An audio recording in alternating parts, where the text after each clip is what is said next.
So at first there was Raincloud Defense. It's a game about Raincloud from Friendship is Witchcraft, and you need to save your friends by deflecting the cherries.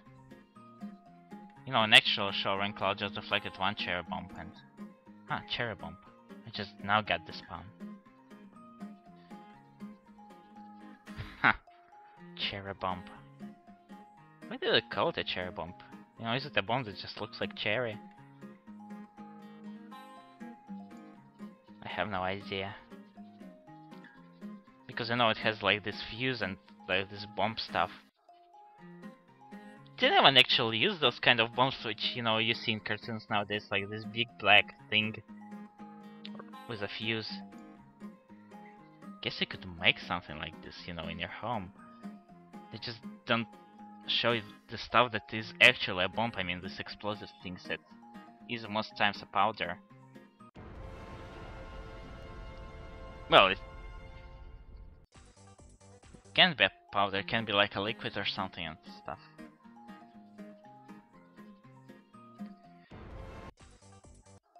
C4 is just a solid block of stuff, but you... What the hell is I'm talking about? Cherry bombs?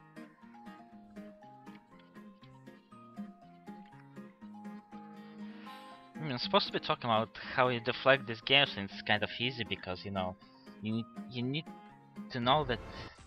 Oh, and now I'm failing. You need to just give those cherries upwards momentum, that's what I'm trying to... What the hell?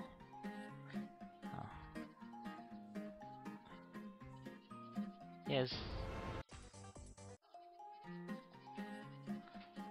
Okay, there's definitely something wrong with me. I mean, on the practice, those games were easy. I'll just give upwards momentum to cherries like that, and then they don't fall.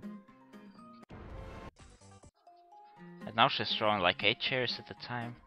Huh.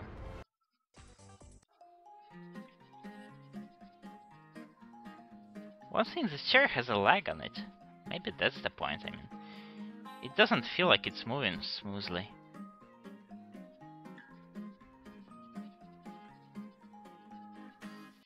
Oh, come on.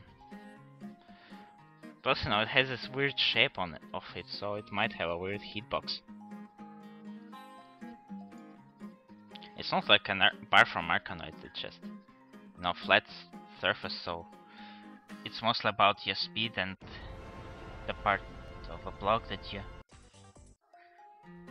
Oh, you well played Arkanoid, you know. The more speed you give to the block when it...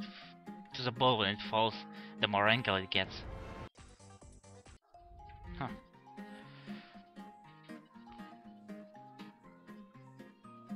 One thing is, my audio might not be that, you know, high on this recording, but if you actually play this game, you can see, like, you can hear, like, the background vocal theme, because this thing was ripped of its vocals, but not entirely. Okay, I'm definitely bad at this game, switching over to the next one. This one is its sequel, and it's a little bit easier, because you need to just deflect one moon and it flies on this top screen, this pattern, and then suddenly gets big and tries to crush you, and it does have an inconsistent speed to it. It never did that. What's going on with this game? Why is it suddenly so hard? I mean, it doesn't supposed to fly like that, especially at the beginning. Oh, and then it drops at random intervals. Like, why? Huh. Okay, now it's manageable. So the thing is, you need to do is you need to lead this.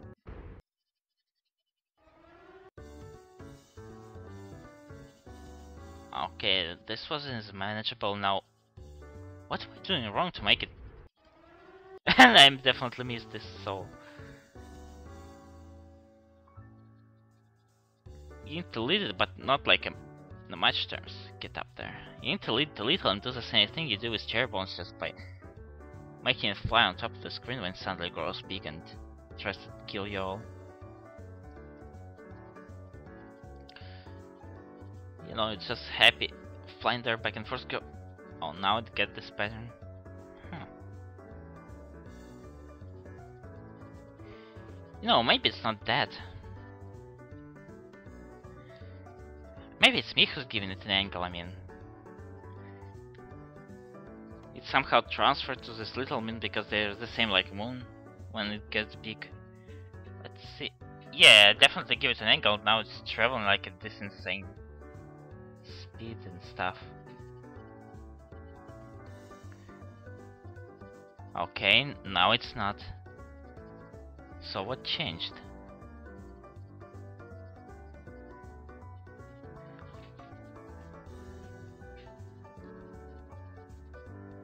You know, I think it's mostly me because now I'm just bouncing it without any concern. It seems to fly constantly. Let's see. If I bounce it like this, it needs to go stay a little longer. No? Yes, it stays a little longer, so maybe vertical speed transfer somehow too. Oh.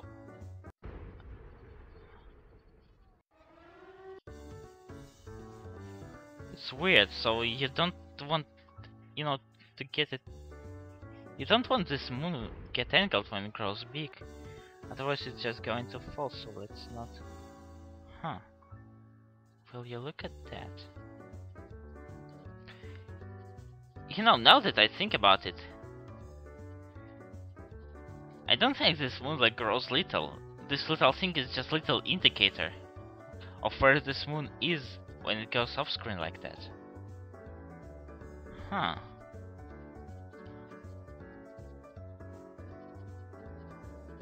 I guess that's why you don't make your indicator like from the same sprite you make your actual object.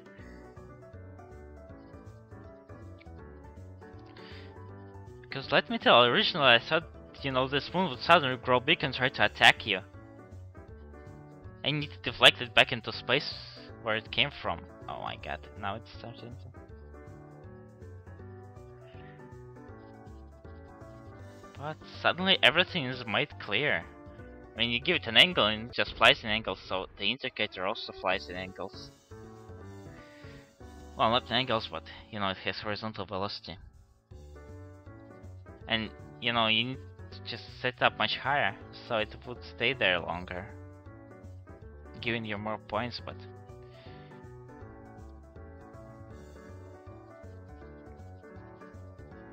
You could just bounce it like that, I suppose.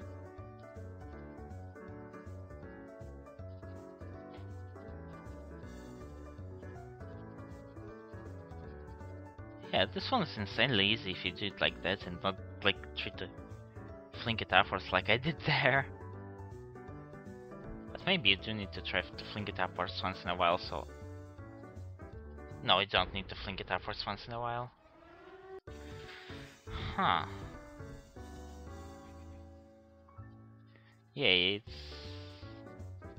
it's not a moon, it's just an indicator. You know, imagine my surprise when, you know, the moon just travels around like from the sky and suddenly grows big and you can touch it. And you can touch indicator, that's for sure.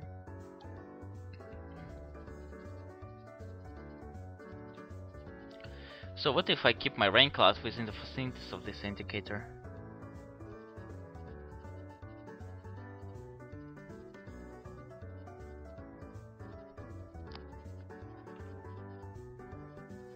Seems to work. But once again, this Raincloud has some kind of lag. Maybe you can see it in the video. It's not like my FPS dropping because the moon travels fine, but the Raincloud.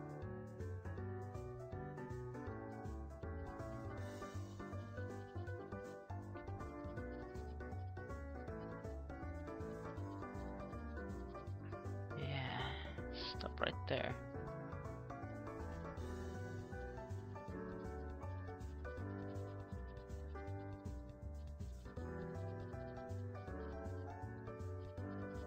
I think it's impossible to lose if you just, you know, stick a Raincloud on top of this little moon thingy. I never thought of that. You know, since it's an indicator, I thought, you know, it just drops from this indicator and not like from on top. When it clearly does so.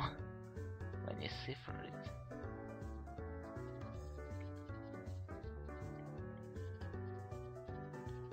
Okay, this game just becomes too easy. Let's move to the next one. And this is what it's all about. Suddenly Fluttershy. And it sounds like a game from Sparkle Pip about in season 3. So it has a little bit of a story.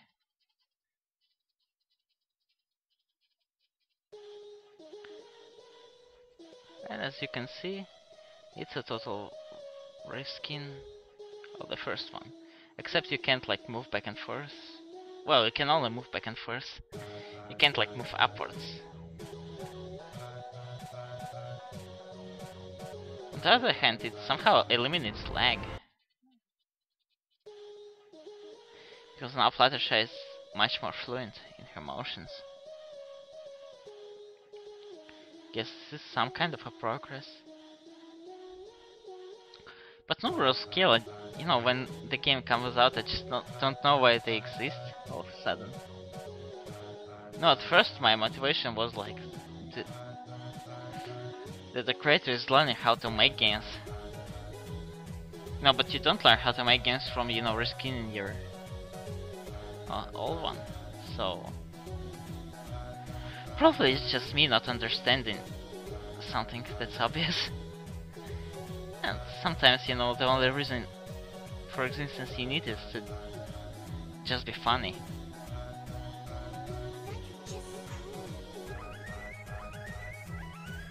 Oh. I get to the good part of the song.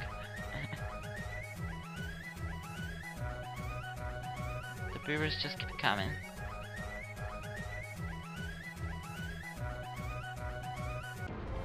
Huh. Well, that's a record I am never going to top.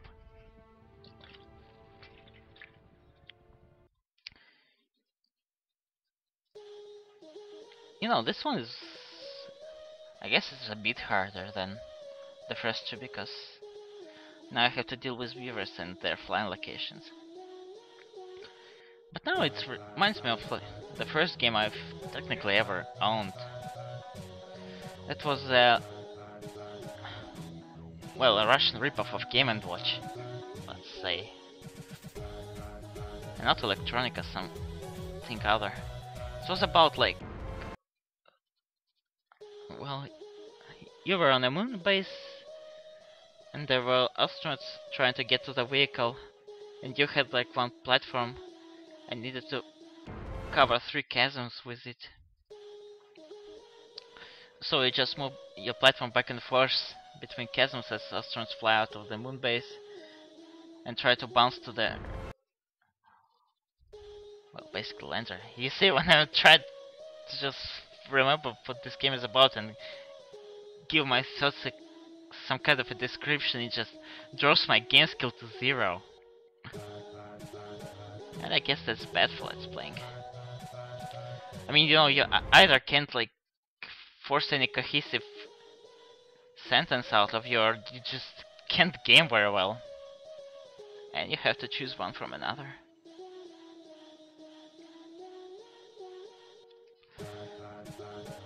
Not like I was any good with speaking the first time. I mean, it might do something with language barrier, which you can clearly guide by my accent. But even when I tried to do it in my natural language, it wasn't that much of an improvement, trust me. Oh, that's just great.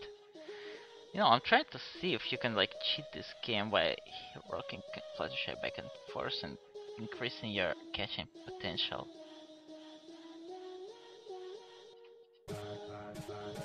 Maybe? I'd be glad if I get to the good part of the song once more.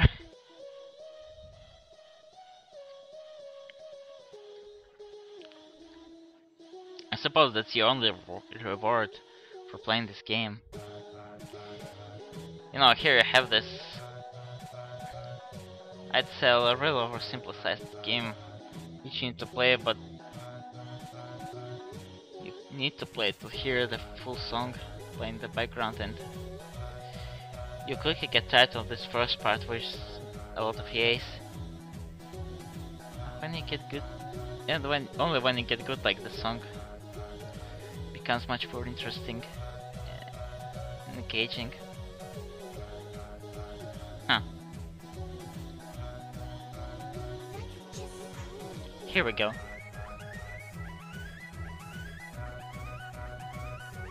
I guess it's, you know, not better, but something different at least. So you feel like you've been rewarded here. Huh. That's the only thing I can master about this game, and other than that, it's just one-sprited things. I don't know, I just don't have the creep of one-sprited things. Especially living things that just have one sprite of them. Because just is that sprite and not like the creature it represents. And that's not good. But going back to the topic of rewarding music, one thing I remember was this indie game about running llama. And you basically run alongside things. And now the music stopped, so I'd have no reason to play. But I'll finish my story of running llama very quickly. Well, basically, you play as llama and you need to run over the platforms. And as the game progresses, it becomes... At first it's black and white, and then it becomes colorful. So, you know, as you get good at this game, you know, you unlock more and more colors to it, and it just becomes a much more engaging experience, I suppose. So why did the sound drop? Huh. Well, no time to figure this out. I definitely spent a lot of times on this game. Then I should probably get it too. Oh well.